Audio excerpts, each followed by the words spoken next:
আশেপাশে মহিলাদেরকে নামাজের দাওয়াত দিল, নামাজের তালিম দিল, ইসলামের তালিম দিল, এটা জায়েজ আছে, এটা কোনো অসুবিধা নেই। কিন্তু সব কিছুতে মনে রাখতে হবে ওই যে অভিভাবক, ঘর সংসার, এগুলো বাদ দিয়ে করা যাবে। অনেক মা বোন আছেন তালিম করতে করতে এমন জজবা তাদের যে তাদের ঘর সংসারের প্রতি এত মনোযোগ এখন আর নাই। খুব ডেঞ্জারাস এটা। এটা সওয়াবের নামে গুনাহের পথ উন্মোচন করে। এজন্য বলি, যেখানে মহিলাদের তালিম হয় অবশ্যই এলাকার মান্যগণ্য ওলামা একরামের তত্ত্বাবধান যেন থাকে, তাহলে সেটা ফিতনা মুক্ত থাকবে ইনশাআল্লাহ।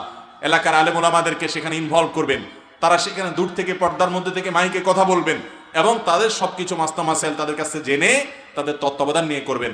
আর না হলে বোনরা আমার, সওয়াবের কাজ করতে গিয়ে গুনাহ হবে, আল্লাহর কাছে দেখবেন কিয়ামতের ময়দানে অনেক সওয়াব পাবেন আশা করে গেছেন, অথচ আমলনামা অনেক গুনাহ হয়ে গেছে।